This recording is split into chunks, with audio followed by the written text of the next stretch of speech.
You don't have insulin receptors on the cells. So how is it going to help to inject more insulin? If there's no receptors on the cells, then you just have more insulin around your cell, but there's no receptor. They can't bind to anything, so they're not going to help. So in that case, it doesn't help. So that's the simple answer.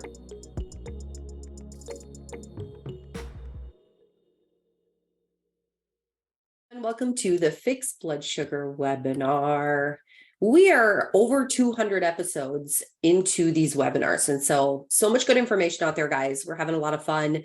You guys are asking some wonderful questions as you join on this journey, reversing your type 2. And we're so proud of you. Man, I just keep getting messages from you guys doing all the hard things and making significant changes in your health and changing the way that your family beats type 2, right? You're setting your family up for success when you start making these changes. And so we're just very, very proud of you guys. I would love to hear from you guys as you hop on. How many of you are using the Diabetes Solution Kit? So go ahead and comment in the chat and let us know if you are using that. We are getting a lot of you on, I can see. Joe Barton is in the house today. Hello, Joe. How are you? I'm great. Thank you. Great. And we have, of course, Dr. Saunders back with us. How are you, sir? Hi, doing great. Back in Santa Barbara. You know what? You weren't there yesterday when I did a video with you, I don't think. No, you weren't. No, you just weren't in your office. You just weren't in your office. He's always gone, guys. I think last week you were in, where were you last week? Nicaragua, Just another day for Dr. Saunders, traveling the world, doing his thing. Okay. Hi, everyone. We have Ryan Kelly from our team is on. Hello, sir. We're glad that you're Yay, Ryan's here. Cool. Ryan's going to be able to take over this webinar soon, I think. He could probably host it. David's on, Trisha, Carl from Ecuador. Awesome. And we have a lot of people using our Diabetes Solution Kit. Stephen, Mark, David, Trisha, Carl, Mark is here. I have the kit, but I haven't started using it. You know what? We get a lot of people that tell us that as well. So we'll talk about that today. Let's talk about that today. Catherine, thanks for letting us know that. One of the things that you guys can do as we get started, if a question comes up as Dr. Saunders is talking, feel free to post those questions in the Q&A. That's just a really easy spot for me to kind of manage those questions and be able to answer or as quickly as we can. Calvin is using it. Luther is here from Texas. Awesome. Okay, so welcome everyone. Maybe you're new. We're so excited that you are here. Each week we talk about type 2 diabetes, and we usually focus on different topics each week, but always kind of bringing it back to the basics so that we make sure that we're understanding what's actually happening in our body when we may have a type 2 diagnosis. And I think that is the key to it, because so many people have hopped on and said, when I met with my doctor, they told me I was a type 2 diabetic and they told me to take some meds. And I didn't even know what was actually happening in my body, how I got it. Could it be reversed?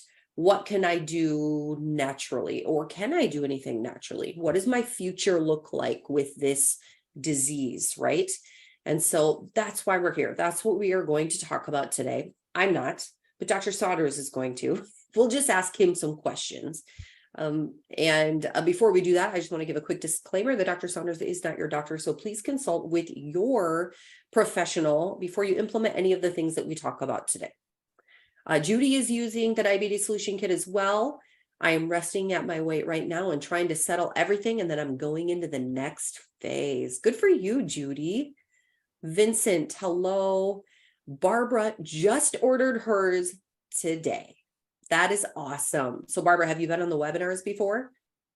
And Delbert is using the kit, feeling so much better these days. Thank you. Oh, that's awesome. This is so good, guys. So I probably should have said, this is what the Diabetes Solution Kit is, in case you have no idea what we're talking about. It's kind of like, well, I probably can't really say it's a magic pill in a book, but that's kind of what it is. This is This is the solution that we talk about. So if you hear us mentioning the diabetes solution kit, it is this. You can find it at bartonwebinar.com. You can get a digital version where you can download it, have it almost immediately, or if you want to pay a little bit extra, you can get this printed copy. But this is where the real magic happens. We get a lot of people that say, what pills can I take to reverse my type 2? And for most people, that is not ever the solution. This is the solution in this program. So we're going to dig into that. Dr. Saunders, I like to start with this. For someone who maybe has just found out they have type 2, can we talk about what's happening in their body? What is type 2? And just give us one of your beautiful visuals about what that looks like. Okay, so think of it this way, type 2. So we have the word diabetes, right? And diabetes is not a one single illness. It's actually multiple illnesses. And it's divided into two types, type 1 and type 2. Type 1 is where the pancreas no longer makes insulin. And that can be for a lot of different reasons for that too. Your pancreas can be non-functional for neurological reasons. You could have inflammation in the pancreas. Some people have had their pancreas removed. Some people have, inflammation for other reasons like autoimmune disease. So, and that can any of those can produce type 1 genetic abnormalities. And that is, you're just not making any insulin. So here's the problem. Insulin is required to get glucose or sugar into cells. If you don't have insulin, you can't get any into the cell because the glucose can't cross through the membrane. It's not fat soluble. So it's going to stay on the outside of the cell until an insulin receptor opens it up and says, okay, you can come, and the insulin binds to it, and then it lets the sugar in the cell. So if you think about with type 1, if you don't make insulin, how are you going to get glucose into your cells? Well, you don't. And that's the problem. So people with type 1, before insulin was discovered, they would die of what's called consumption. And consumption means they're literally like eating up their body and dying. And they can eat as much food as they want, but because they're not getting any energy into their cells are shrinking and dying at a very rapid rate. And so this problem of type 1 has been around forever. It was recognized in ancient Greece and even ancient Babylon and Mesopotamia. They found doctors' records of people that would be peeing out, and the way they used to test for that was really interesting. They call it diabetes mellitus. Diabetes means peeing too much. That's the Latin term. And then mellitus is the same word for miel, which is honey. So they had sweet tasting urine. Well, how did they know? Well, that was the test. They would dip their finger in the urine, taste it, and go, okay, you have sweet urine. That means you have diabetes mellitus, because there was another type of diabetes called diabetes insipidus. How did they know? Well, they dip. Well, it's not sweet.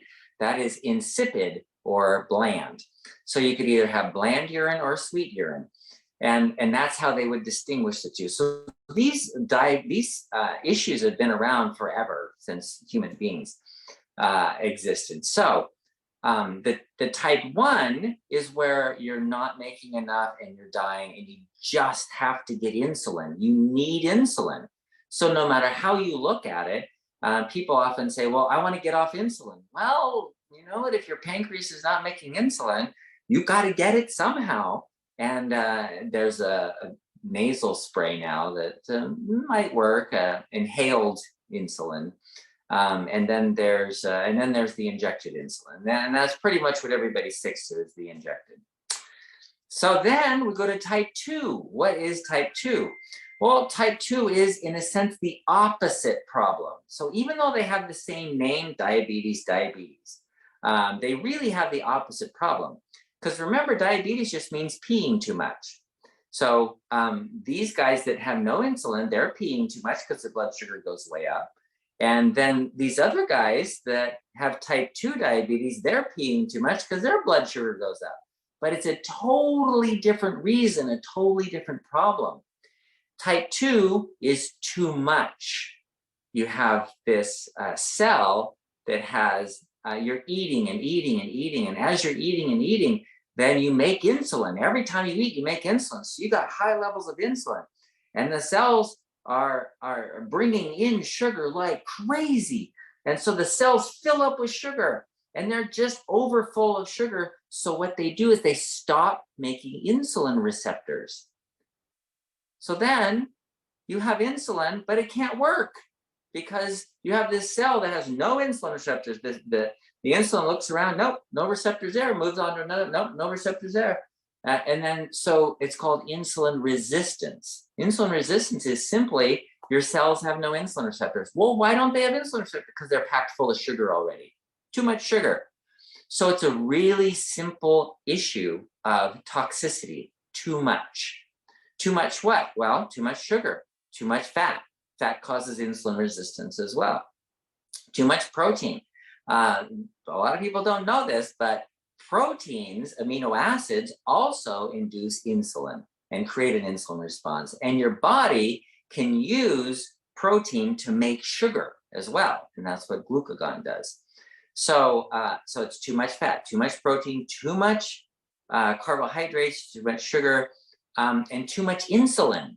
So as you have insulin resistance, your pancreas, all the pancreas sees is how much glucose is in the blood. And then it goes, oh my gosh, there's too much glucose in the blood. I need to make more insulin. And then the glucose goes up. I need to make more insulin. And so this insulin starts getting higher and higher and higher. So now you have too much insulin and creates insulin resistance in other places too. And this is where it gets really bad. And that's where you have insulin resistance in your kidneys. So you can't get glucose into your kidney cells, and these kidneys are dying because they need a constant supply and they don't store it. So the other cells, like your muscle cells, they store it. They don't care. You don't have any insulin, no problem. We're okay. We're full of glycogen. We got tons of glucose. We're good. Liver cells, no problem. Got a big storage, makes its own. Liver, no problem. But kidneys, you've got to have a constant supply. And insulin resistance just blocks it. So you can't get glucose into those cells. So they're dying. Your kidneys are literally dying. And then what else? The brain, the eyeballs. The eyeballs are exquisitely sensitive to a lack of glucose, a lack of energy. And so what's the number one cause of blindness? Diabetes type 2. And then the other one is your brain. Your brain's not getting enough sugar. In a sea of sugar, you're swimming in sugar, and none of it can pass the blood-brain barrier. Boom, it's blocked because of insulin resistance. So it is essential that you lower the insulin resistance. The problem is not the sugar. Yes, secondarily, it's the sugar. But the primary problem is insulin resistance. It's this toxicity. So what do? Well, we have a program. The program that we use is a detox program. It's not the only one. It's just the one that makes the most sense for the most number of people. It's not for everyone. But what it is phase 1 of the diabetes solution kit that Leslie was talking about is a very low carbohydrate diet. It's like the beginning of if you've ever heard of the Atkins diet, it's like that, where you only have 20 grams of carbohydrates to eat a day. And we put it together into a program to make it easy for you. There's more to it than that. We also talk about stress in your life and how important that is, and the types of foods you eat, what you eat, when you eat, how much you eat, your sleep cycles, your circadian rhythm. This is all an important part of what's going on with this toxicity of diabetes. So going through a detox, that's phase 1 of the program. And so those of you who have just gotten started, that's what you're doing. You're detoxing. And that's as simple as it gets. Awesome. I love this. And speaking of 2 things you just talked about, and we have some questions on. First of all, Carl says, how long should I be in phase 1 before moving on to phase 2? That's part of his question. But what does that look like? So phase one is different for everyone. And that's why we did it in phases, to make it easier so it fits more people. And that is some people who, like, they just got diagnosed, they're barely on the scale. Maybe they don't even have diabetes. Maybe they have pre-diabetes, and the doctor said, well, we want to put you on metformin anyway, even though you don't actually have diabetes, because you're getting insulin resistant. So maybe it's you're just barely beginning, and you start phase one of the program, and 1 week later you're like, wow, everything's normal, my blood sugar's normal, and I feel great, and I don't need the medication anymore, and everything is back to normal in 1 week. Well, we've had other people in 6 months are going, oh my gosh, how long do I have to be on this program? So it's different for everyone, and it depends. And after 6 months, then we're looking for other reasons. We're looking for, hey, wait a minute, you better have your insulin tested. You better have that C-peptide tested. You better look at how your pancreas is functioning. That's a long time. So, within a few weeks, you should have noticeable improvement. And then, because the improvement is rapid at first, your blood glucose comes down rapidly at first, and then it kind of levels off, and it takes a little longer to clear out all of that excess glucose. So if you're exercising a lot, you're using up all the glucose in your muscles, then it's going to be a lot faster than if you're sitting around sedentary all day.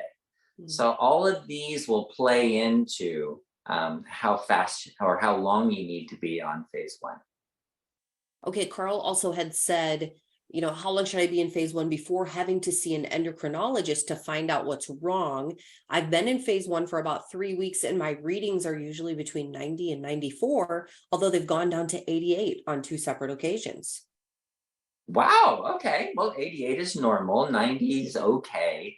Under 100 is considered normal, but ideally between 70 and 90 is optimum. And so we're looking at that. Those numbers are the kinds of numbers. If you're in Canada, the number is between 4 and 5. So 4 point something is pretty much where you should be. So does he need to go see an endocrinologist? Sometimes you do, and only because an endocrinologist might order those tests of the C-peptide and the insulin levels, where a lot of the internists or family doctors or PAs or whatever are not familiar with doing those tests, so they wouldn't know how to interpret them, and often won't order them because they wouldn't know how to interpret them. Okay, I'm actually going to post the list. There are 4 tests that Dr. Saunders recommends on a lot of webinars, and he just mentioned some again. I'm just going to post those in the chat so you guys know what they are. This is a really good question for Mercedes. You were talking about insulin, and Mercedes says, I produce enough insulin, but how come I have to inject insulin? That is a great question. The answer is, okay, we just talked about this. You have cells that you don't have insulin receptors on the cells. So how is it going to help to inject more insulin?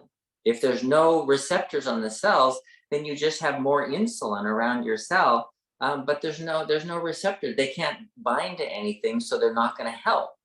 So in that case, it doesn't help. So that's the simple answer, but let's look at the bigger picture, and that is you have maybe up to 100 trillion cells in your body. That's a lot of cells, and they're not all the same, and they're all way different. So some cells have no receptors at all because they're chock full of sugar and they're just done. They have no insulin receptors, 0. Other cells will have a few insulin receptors. And so the idea is that if you can get those cells that still have insulin receptors on them to bring more glucose in, then you can lower your blood sugar. So that's the idea. But what's going to happen when they get full? They're going to stop making insulin receptors too. And then you're going to have no cells in your body that have insulin receptors. And that's not a good thing. Remember your kidneys, remember your eyeballs, and your brain and your heart. they need glucose, a constant supply of glucose. You can't shut it off like that.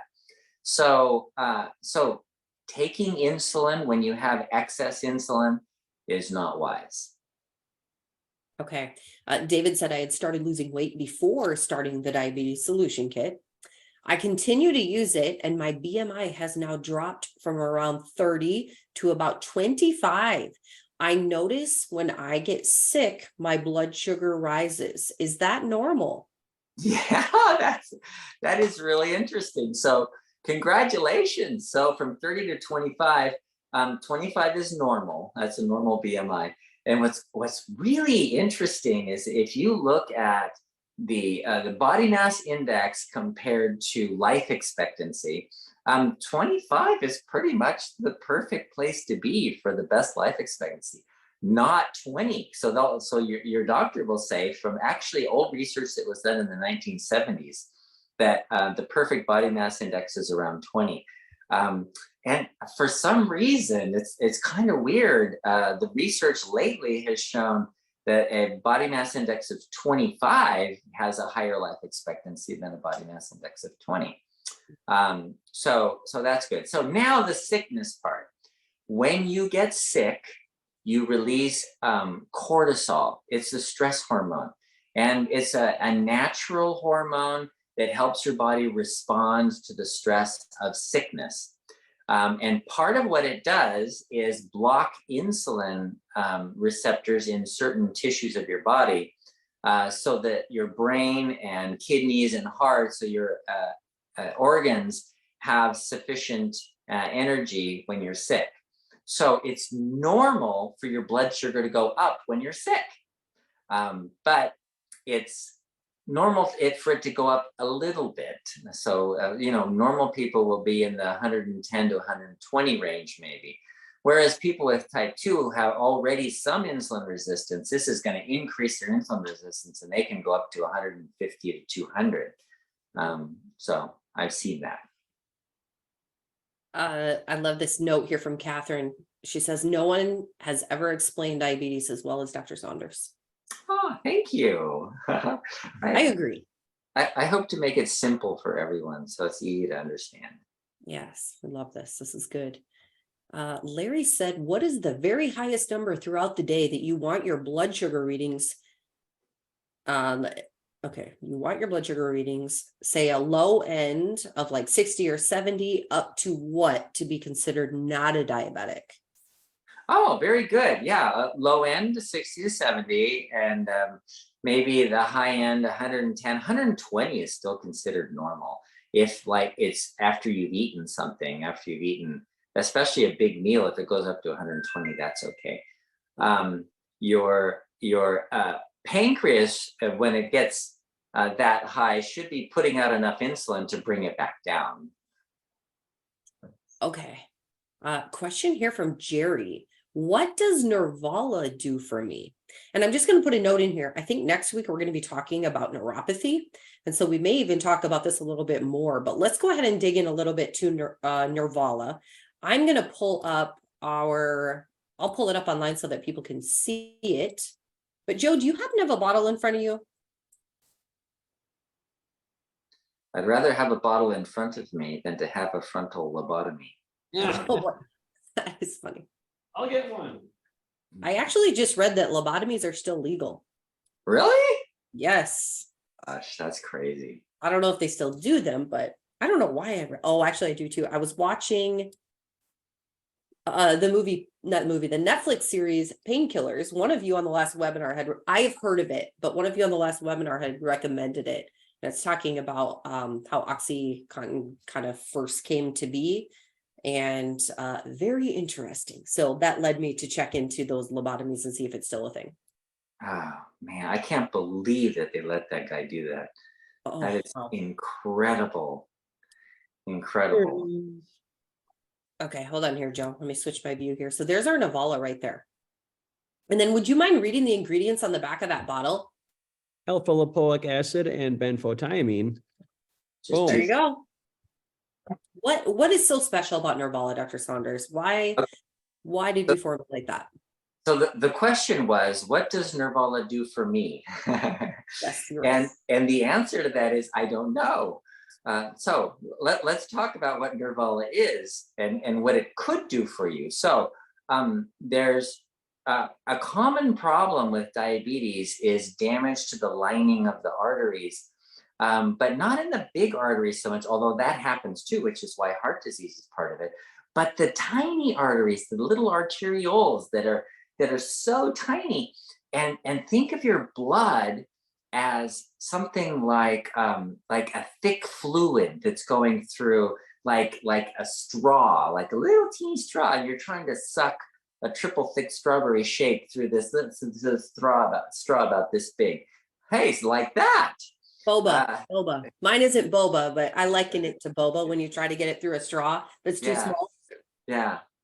So, so what the blood vessels have, they have this lining in them that's called a glycocalyx, and it's like a super smooth, like the fur of a cat. It's just like kind of like fur, and it just lets the blood just flow through without any resistance, so that it can go through those little tiny arterioles. Well, what happens with diabetes is you damage that glycocalyx. So now you have these little teeny things that blood just can't get through very easily. Yeah, you get a little bit of it, but it's not flowing through there. It's barely squeaking through there because there's resistance on the sides. So Nervala has something in it, a benfotiamine, which is a fat-soluble vitamin B1 that improves or allows that glycocalyx to be repaired. So it repairs the glycocalyx so you get good blood flow, and that's going to get oxygen to all your nerves, because your nerves are exquisitely sensitive to energy, to drops in energy. And so if you're not getting oxygen to the nerves, they're going to die, or they're going to at least quit working. So a lot of the neuropathy is happening when the nerves quit working because of a lack of blood flow. The other thing is they're dying. They're not doing well. The nerves are not happy. And so how do you get them repaired? Well, the other part is alpha lipoic acid. So alpha lipoic acid gets rid of the inflammation primarily. And individually, each one of these have been shown to reverse, at least somewhat, diabetic neuropathy. So we put them together into one because clearly the two of them together, they work in different ways and do different, to make different improvements to repair the nerves. So the purpose for Nervala is to improve circulation is one. So people that have really poor circulation, like in their feet, would do well to take Nervala, even if they don't have numbness and tingling and burning pain. The Nervala would help the circulation. And the other part is to repair the nerves so that the sensation comes back. Now, some people take Nervala and they go, oh my gosh, it made it worse. Well, why did it do that? Well, because it was numb before, for heaven's sakes. You can't feel anything. And now your nerves start coming back and you're getting pins and needles and you're going, this is horrible. Because the nerves are repairing, they're starting to work, and now you feel something again. So don't get all upset if you're if you start getting pins and needles because you were numb before and now you're getting pins and needles. You start taking Nervala. That's a good sign. It's kind of like, I don't know if you've ever slept on your arm and you wake up in the morning and your hand is like numb and you beat it and it starts getting all this tingling and burning and you have to shake it and getting the circulation back in there, and eventually the nerves come back and starts working. And then you have normal sensation in your hand. That's kind of like that. As the nerves wake up, you're going to feel it. All right. This is good stuff. Thank you for asking that. We haven't talked about Nervala a whole lot lately, so this is good. Okay. This is from Anonymous. Why do I get stiff after sitting for a short while? That's a great question. And it's not because of diabetes. It's usually for other reasons, and often it's an inflammatory problem. Sometimes it's a blood flow issue.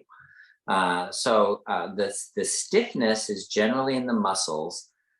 Muscles, in order to relax, need energy. It's kind of like a mousetrap. I describe it as a mousetrap where you have this you have to put energy into it to set it, and then you set it, and you set it down, and all it takes is a little tap, and that's the signal from the brain taps the muscle, and it contracts like a mousetrap. And then you have to put energy back into it to relax it. Well, what happens if the muscles don't relax very easily, if there's not enough energy, then they take a long time to relax. So that's one possibility. If someone's like in the morning, people that wake up and they're really stiff, or they've been sitting for a long time and they're really stiff, it's because of a circulation problem, generally, energy problem to the muscles. I've got a quick testimonial in that regard, Dr. Saunders. I think I talked to you about this, but I was having muscle stiffness, waking up stiff, sore, achy, and it'd take a while just to get moving and stuff. And what worked for me was digestive enzymes, like doubling the amount that I normally took, because a friend of mine, Jesse Canone with Healthy Back Institute, said a big cause is fibrins, which is something to do with proteins that don't get digested or don't get broken down enough, and then they get inflamed in the blood and the muscle tissue. And so I just been taking our own Healthy Gut Restore and taking 3 or 4 of those per day. And like, I was shocked how fast it went away. Like in 2 days, it was completely gone, and I haven't had it back since. So yeah, that's great, Joe. That research has been done for years. You can buy those enzymes over the counter you can get them from Barton Publishing, but these enzymes have been researched for years for getting rid of stiffness and pain and joint pain, arthritis, that kind of thing too. Yeah, it's I think proteolytic enzymes. So the protease that we have in our Healthy Gut Restore, and the bromelain for pineapple. So yeah, could probably just eat more pineapple. That would help as well. Although there's a lot of sugar in it, so you got to be careful. Yeah, I was going to say that might be all you get for the day, and about 1 piece. Yeah. That's good though. For those of you looking at our supplements, I posted the link to our store. And if you use code webinar25, you'll save 25%. Also, that is good on the diabetes solution kit itself. So be sure, if you don't have this, go get it. Go get it now. This is a good time to get it. So many good questions coming in, you guys. This is fun. What did I just see? Okay, Barbara says, I've been on phase 1 for about 10 days. And I find that I am not hungry, and I'm easily satisfied with 2 meals per day. I'm also fasting 14 to 16 hours per day. Is that normal, or do I need to eat more frequently? No, Barbara, that's wonderful. You're doing exactly the right thing. That's the way it's supposed to work. And that's the reason we chose this particular program. That's a great illustration of why we did this, as opposed to other things like intermittent fasting. Yes, you can reverse your diabetes by intermittent fasting. Why? It's the same reason. You're cleansing. You're not eating all the sugar. You're not filling up your cells with sugar because you're not eating. So having a 14, 16-hour fast, great. That's really good for you. So perfect. You're doing the right thing. Here, Iman said, Tuesday I was on a liquid diet. So today my blood sugar was 81 and my blood pressure was near perfect at 121/84. My doctor will be real happy. No metformin. So intermittent fasting worked well, but now I'm very hungry and I could eat a horse. See, that's it. And that's the deal with like the fasting thing. Yes, you can do it with fasting. That's what I do. I do fasting a lot. And I often recommend it. But we chose a diet, a cleansing diet, so that people could eat, so that people wouldn't have to like sit around starving. Okay. Karen said, I've been on the program for about 5 weeks. I've lost 18 pounds and my morning monitoring is around 120-ish. I started the baking soda for helping with protein in the urine. I don't know any results yet. My testing is due in October, but I'm nervous. Okay. So the baking soda is like a half a teaspoon of baking soda in water in people who are concerned about their kidneys, because alkalinizing the urine is something that helps the kidneys to prevent damage to the kidneys so that it doesn't progress to renal failure and dialysis. So that's what she's talking about, the baking soda. We talked about that in another episode. But the what you've done in getting your blood sugar down and getting the insulin resistance down is so much more important than the baking soda. So that's great. I'm going to quick jump back to this question about Nervala. Someone had asked, can you continue to take 2 capsules of Nervala after 60 days? Or is that one that you should take a break from? Or what do you recommend? Well, some people just need it longer and the 2 capsules a day is the high dose, and people generally who have already like they are they have enough neuropathy to be numb and have no sensation at all. That I generally recommend they take 2 a day for about 60 days. But if they still have neuropathy, then they may continue it on. That's not bad. Okay. Good question here from Stephen. I've started using protein drinks instead of normal meals for my type 2, but extra protein is not really good? Question marks. Good question. The answer is actually no. Excess protein is also a problem in type 2. And not everybody has this issue because not everybody eats a lot of protein or has or responds to protein. But I often talk about it as one couple I had. Both of them had diabetes. Both of them were overweight. So I put both of them on the program, the diabetes solution kit. And they decided, well, if I can't eat sugar, I want to go and have steak every night. And so they were, having the high fat, high protein diet without looking at the free foods. And so they weren't eating the broccoli and the salads and all that. They were just eating, protein dense kinds of foods. And she lost weight and felt great, and her diabetes went away, her blood sugar came down, she was doing great, and he was getting worse. He was gaining weight. I don't get it. We eat the same meals exactly, and we go to the same restaurant and have everything the same. And how could she be getting better and me be getting worse? Well, it turns out that it was a protein problem. So I don't recommend like protein shakes and protein powders and stuff like that. Avoid that kind of stuff, especially. But even be careful of high protein meals, like excessive amounts. Gosh, someone told me they eat a dozen eggs every morning. And I don't know how you can eat a dozen eggs every morning, but that's what he does. And so, those kinds of high protein meals are probably not a good idea. Okay. Another good question here from Dave and Cindy. I recently had a physical and I got my C-peptide. The result was 3.7 and insulin is 13.4. Are my numbers high? Yes. Good question. Thank you. Okay. So the C-peptide should not be over 3. And on a fasting specimen, it should be around 1. So you should have a lower level. And then the fasting specimen for the insulin, and that's the immediate one. So the C-peptide is more of a long acting, whereas the insulin is that moment, because 10 minutes later, it's going to be different. But over 10, when your stomach is empty, means you have significant insulin resistance. So less than 10 is considered normal, but ideally it should be around 5, the insulin. And then ideally on a fasting specimen with an empty stomach, your C-peptide should be around 1. If it's 1.3 or 0.8 or whatever, those are okay. All right, taking my notes here, guys. Okay, there we go. Good stuff. Dino says my body mass is 24 and I don't need to lose weight. I'm working on what I eat, but get frustrated with the Dawn syndrome.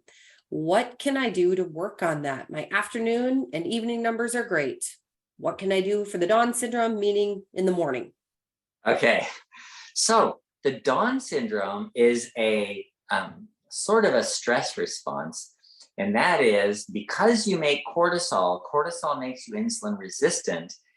Because your blood sugar is low, you're insulin resistant, then you make glucagon. Glucagon tells your liver to make more sugar. So even though you haven't eaten any, the liver is going to release sugar. Now, if the liver doesn't have any sugar, the liver is going to make it out of protein. So you're going to get sugar no matter how no matter how you look at it. So that's the dawn syndrome. The dawn in the morning, empty stomach, your liver's making sugar and you're getting insulin resistant because that's when your cortisol is released. That's the big release of cortisol in the morning.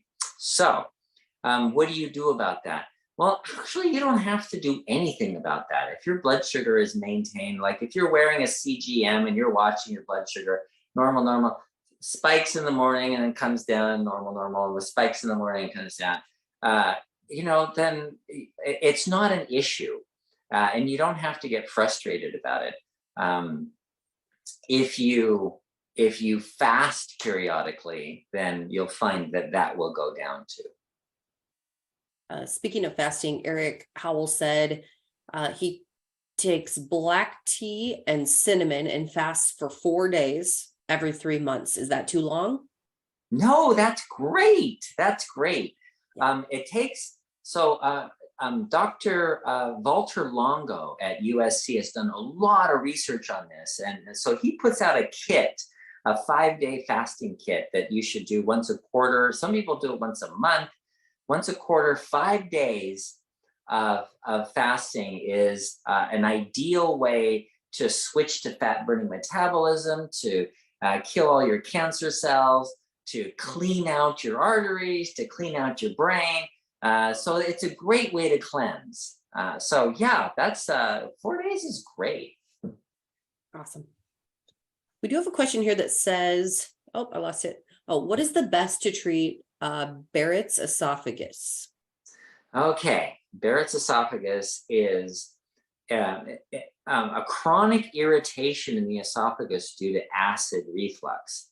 So the acid is getting up in the esophagus. The stomach lining has protection against acid. So your stomach can handle a lot of acid, a very acidic environment. Your esophagus is not made to handle acid. You actually have a sphincter at the bottom of your esophagus that is shut tight. And then you eat, you swallow, it opens up, the food goes in, and then it shuts tight again. And the food stays in the stomach and gets digested. But this does not allow any acid to come up into the esophagus. So the esophagus is protected by that. So if you have a chronic acid reflux where the acid is going back up into the esophagus, the lining of the esophagus can't handle that. And you get what's called Barrett's esophagus. And that's the chronic irritation. And if you let it go for a long period of time, it leads to esophageal cancer. So it's not a minor problem. You need to deal with Barrett's esophagus. So the old way of doing it was to give acid relievers to block the acid. So if you have something you've heard of, Tagamet or Zantac, Prilosec, these are drugs that block your acid production. Well, then what happened was they did studies on people and they gave them little pH pills to swallow. And these are pH meters that hang around in their stomach. And the pH meters are measuring the stomach acid and it's going up and down, up and down. That people with the worst esophageal problems, acid reflux causing Barrett's esophagus, had less stomach acid than the people who had normal esophagus and normal amounts, or didn't have problems with gastroesophageal reflux or GERD. So then, it's a big question mark. So part of the problem is the ability to reset. And that is that the stomach needs to reset between meals. So people are told, and still, I don't know why they do this, still in schools, nutrition schools, for example, they tell the nutritionist to tell people to eat 5 small meals a day with snacks in between, so you never have an empty stomach. Well, that is the worst advice you can give to someone who has acid reflux, because what happens is you eat and you make a lot of stomach acid, and then your stomach empties out and it goes down to 0. And then you eat again, you make a bunch of stomach acid, and then your stomach empties out, it goes down to 0. And so that's the way a normal person goes. Now, what happens to the person that eats 5 small meals a day with snacks in between? You eat and you make a bunch of stomach acid, and then it starts going down. You eat again, and it goes up again, and then starts eating. And then and it never resets, and never goes to 0. And you're just making, every time you eat, you're making a little bit of stomach acids going down, making a little more, but you lose the ability to get really high acid, so that you never get really good digestion. You never get good acid and enzymes to digest your food well. So it makes for poor digestion. The other thing that happens is you always have acid in your stomach now. It never goes down to 0. You always have acid. So anytime you get anything from your stomach into your esophagus, it's going to burn. And so that's the problem. So the first thing I do is have people eat meals. So ideally, like they were saying, 2 meals a day is wonderful. That's the best way. 3 meals a day is okay. 2 meals a day is best. And have at least 5 hours of nothing between meals. If you're thirsty, fine, drink water, but otherwise nothing, to allow your stomach to empty completely, reset, and have no acid in there. So then if you eat 2 meals a day, then you have a long time when you have nothing in your stomach. And so you're not making any acid. And so that allows repairing of everything in your intestines, from your esophagus all the way through your stomach and all the way through your intestines. Everything repairs while it's empty. So that's the first thing to do to fix that. Some people I've put on apple cider vinegar, and we actually have a product, an ACV product, that you can take a pill, or you can take apple cider vinegar and put a tablespoon in water and drink it down. And there's I did that this morning. Did it work? Yeah, it was great. See? I didn't know what was wrong, so that was my solution. Just try apple cider vinegar. Felt great afterwards. So it seems to cure a lot of things. Yeah, so that's something that can help with the acid if you have like GERD or a problem right now. It's just for the immediate, because it's acid, it'll tell your stomach, oh, you don't need to make more acid, so it allows it to reset. So that's what we do. Yeah, that was good. I love this message from our friend Bruce. I got to do a video chat with him a while ago, and he was so fun. He's just had great success with the diabetes solution kit. But what he said is, I'm finding that when I mess up with my diet, I recover my blood sugar readings much quicker than before. Is that a sign of my pancreas clearing up the white fat and producing insulin easier and faster? That's possible. That could be one explanation for that.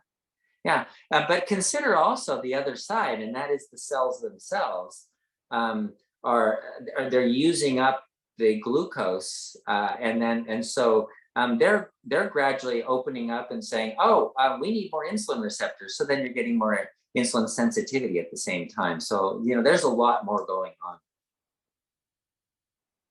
Okay, Esther had asked, do you recommend apple cider vinegar over baking soda? Yeah. Hi, Esther. I love Esther. I know. Apple cider vinegar over baking soda. Yes.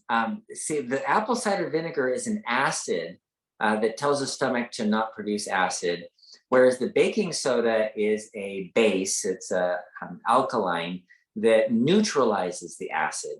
And so here's the issue, and this has been known for a long time, because people with ulcers were commonly given baking soda to neutralize the acid for their ulcers.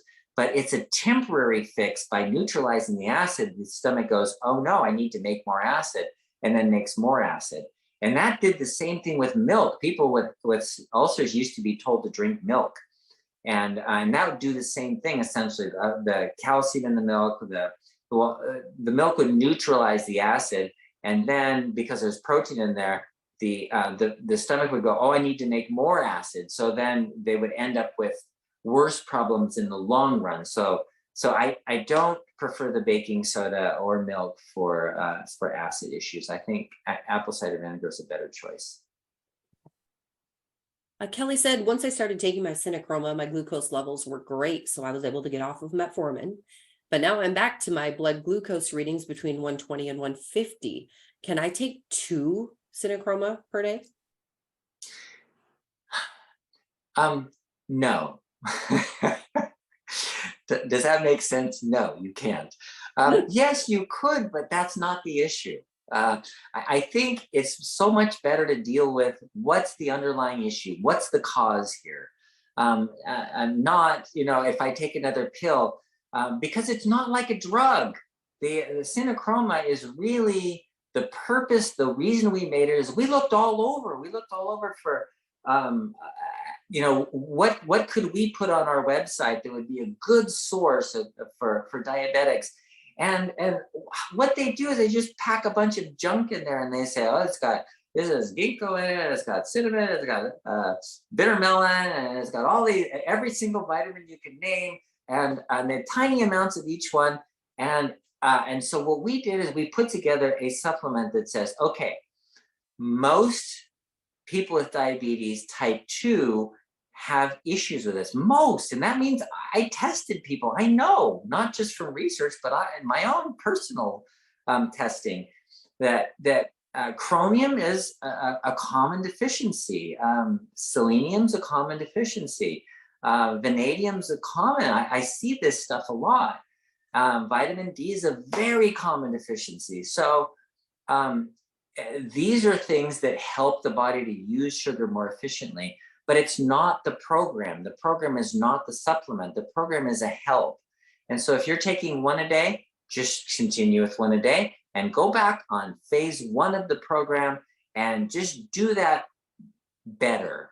Do phase 1 better would be double down on phase 1. That's what I'd say to do. And that's why you'll find a lot of people who are on the webinars, they'll often share kind of in the chat that if they get off track a little bit, or they find their numbers are getting a little bit higher and maybe they're in phase 2, they're like, oh, gotta go back to phase 1 for a little bit and refigure out what I'm doing wrong or what I've added in that isn't working well for me.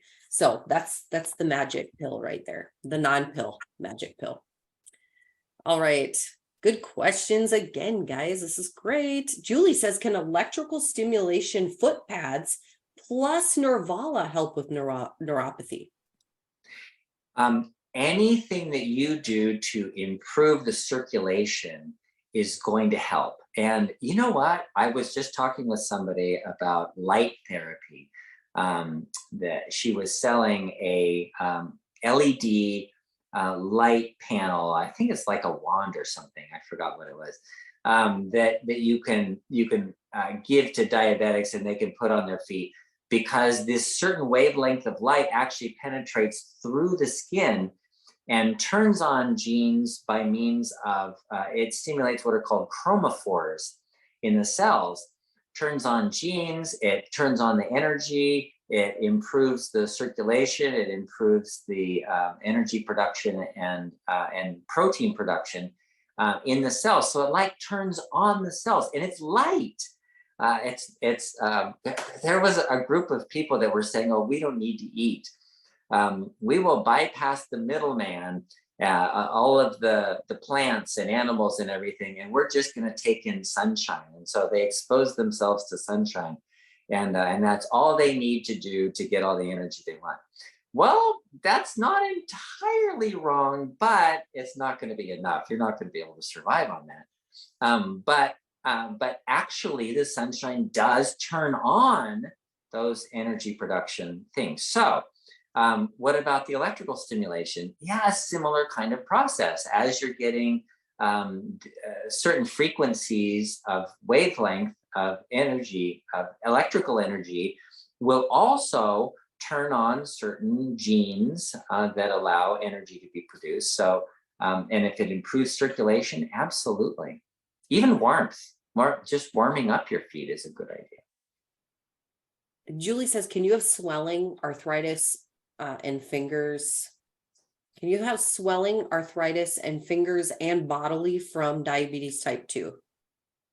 Okay, good question, because arthritis happens, that's the fingers and the joints and the stiffness and all of that, the swelling in your hands, happens for a lot of different reasons, a lot. Like if you had a list that would, inflammatory bowel disease, irritable bowel syndrome, psoriasis, other skin conditions like eczema, and you just have this list of just about everything inflammatory causes this arthritis. So that's all possible, but diabetes by itself doesn't do it, but maybe secondarily, if you have inflammation, which is often related to diabetes, or if you have a renal failure, kidney failure, you get swelling of your hands, which can cause stiffness as well. So looking for those kind of things, which could come from the diabetes or be related to the diabetes. We have quite a few questions about fasting. And so mostly they have to do with, if I'm fasting, what am I still drinking? What do I do with my meds and supplements? Oh, good idea. Good question. Okay. So first of all, if you have a lot of questions about this, we've done a lot of webinars, and you can go back and look at the webinars we've done on fasting. If you want a book, I just read a book that I was pretty impressed with on intermittent fasting called Fast, Feast, Repeat by Jen Stevens. And what I like is that she gives a lot of options, and her whole idea is tweak it till it works, make it work for you kind of thing. So then to the specifics of your question, what do you eat? What do you drink? What she says in her book is a clean fast is no supplements, no medications, that all you eat, you just drink water, and you can have black coffee or black tea. So black tea, black coffee, water, that's it, nothing else. And I agree with that. I think your supplements are not necessary. Some people are taking medications, and you need your medications. If you have no thyroid gland and you're on thyroid medications, you need to take those. If your pancreas is not working and you're type 1 diabetic, you need to inject insulin, but be very careful when you're fasting, because you can get too much insulin really easily. So be careful of that. Other medications, you gotta play that by ear, because the blood pressure is going to drop while you're fasting, and your blood pressure medications might be too much, and you might get low blood pressure and dizziness and all that from fasting, and that's because of the medications. And then the other diabetes medications, your blood sugar is going to drop, so your other diabetes medications might be a problem too. So be really careful with those kind of medications. Okay, that's it for today. Thank you so much, Dr. Saunders. We'll see you tomorrow. You're welcome. See you tomorrow. All right, guys. So we have 2 webinars each week. We actually have this type 2 focus webinar Wednesdays at 1 p.m. Central Time. But on Thursdays, we also have our Healthy Heart webinar, and we do that at 12 noon Central. So that's where we focus on all things vascular disease. And Dr. Saunders is there, and Cheryl on our team. And we do the same thing, but focusing on maybe reversing heart disease, or maybe you want to make sure that your heart is healthy. Those are the type of things that we are talking about on that webinar. So if you haven't registered for that, you can do so at bartonwebinar.com. It is free. It's a really good, same 1 hour slot of time. You can also watch those replays. We post those on YouTube. You can find a link to our YouTube channel at bartonwebinar.com. I know there was another question in here that I was going to quick get to. Let me see. Oh, someone had asked, okay, so the diabetes solution kit, inside this, we have all 3 phases. So you don't have to buy more books. This is everything you need is right there. Let me see. Anything else that I can answer here? There are different kinds of cinnamon. Yes, I know that we chose the one that we did specifically, but now I don't remember for sure which one it is. Okay, I think that's it, guys. Awesome. We'll see you guys either tomorrow or next week. You have asked some wonderful questions and we are excited for you guys. Keep up the good work, do the hard stuff, come back and tell us about it next week. We want to hear how it went for you and know that you guys are prayed for a lot. So keep up the great work. We'll see you soon.